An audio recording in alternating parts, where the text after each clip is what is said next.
सभी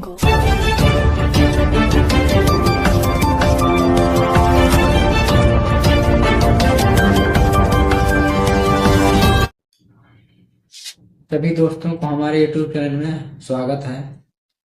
दोस्तों, जैसे कि आप लोगों को पता होगा, उत्तर प्रदेश में जो उपचुनाव का माहौल बहुत तेज है, जो कि बसपा भी अपना बहुत जोर लगा रखी है। सपा, बीजेपी, कांग्रेस, हर लोग मिलकर के अपना जोर लगा रखे हैं। लेकिन एक बहुत रोचक जानकारी है कि जब पत्रकार लोग गांव में सर्वे करने जाते हैं, तो जो बहन जी के सपोर्टर हैं, उन्होंने कभी भी ये नहीं कहा कि बीजेपी बहुत अच्छी है या कांग्रेस या सपा। अभी मैंने मोबाइल पे देख रहा था एक वीडियो, एक गांव में पत्रकार गए, तो पत्रकार ने पूछा ये माता से कि माता जी ये बताइए, आपके गांव में ज्यादा विकास किसने किया, काम किसने किया, कौन सी सरकार ज्यादा काम किया। तो उस माता ने बहुत ठोक के जवाब दिया, बोला कि पत्रकार जी, इस गांव में और किसी का काम करने के लिए दम ही नहीं था कि इस गांव को जो काम बहुत ढंग से करे। केवल बहन जी के अलावा किसी ने काम आज तक इस गांव में किया ही नहीं। तो पत्रकार ने बोला, अरे मोदी जी को तो वाह वाह हो रहा है, आपका जो काम नहीं करे। मोदी जी जहां काम किए होंगे, जहां यहाँ पे कुछ नहीं उन्होंने किया। 2 किलो राशन से कुछ नहीं होता। हमारे गांव में जब बहन जी की सरकार थी तो 10 नौकरी लगी थी सर, 10 लोगों की नौकरी लगी थी सरकारी। अब बीजेपी की सरकार आई, एक नौकरी सरकारी नहीं लगी हुई है। सपा की नौकरी आई थी सरकार, उसमें भी एक नौकरी सरकारी नहीं लग पाई थी।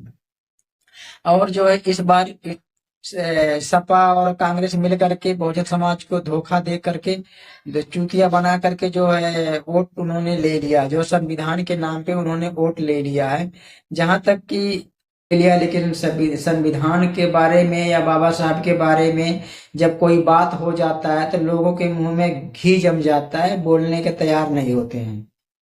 और बहन जी के शासन काल में बहुजनों के लिए जाने के लिए कोई ऐसा जगह नहीं था कि जहां हम बैठ करके अपनी बातें रख सके। लेकिन बहन जी के शासन में बहन जी ने लखनऊ में अंबेडकर पार्क बनवाया, नोएडा में दलित प्रेरणा केंद्र बनवाया, बादलपुर गांव में भी, वहां भी बहुत अच्छा पार्क उन्होंने बनवाया।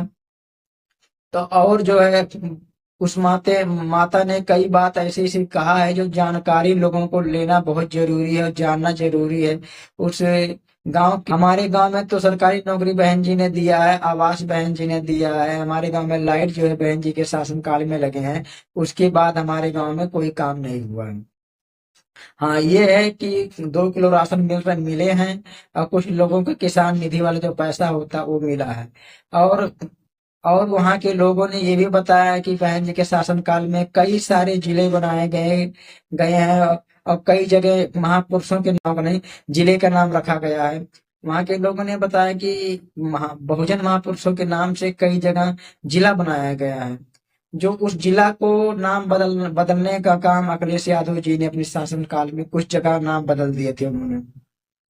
तो बहन जी के शासन काल में बहुत सारे काम हुए हैं। और जितने पत्रकार आते हैं, वहां के लोग बता रहे हैं, जितने पत्रकार आते हैं, कोई पत्रकार आएगा मोदी की काम के बारे में बात करेगा, कोई अखिलेश के, कोई कांग्रेस, बहन जी के बारे में, काम के बारे में कोई पत्रकार बताने के राजी नहीं होता है।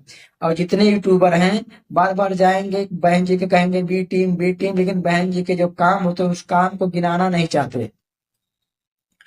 लोगों ने यहाँ तक कहा कि अगर बहन जी का शासनकाल नहीं आया होता तो जो आज हर गांव में बाबा साहब की मूर्ति लग गई है, हर गांव में बाबा साहब का जन्मदिन मनाया जाता है, मानवर काशीराम साहब का जन्मदिन मनाया जाता है, भगवान बुद्ध का जन्मदिन मनाया जाता है, ज्योतिबा फूले का, छत्रपति साहू महाराज, सावित्रीबाई फूले जी का, और ऐसे ऐसे जितने महापुरुषों की जयंती हर गांव में मनाई जाती है।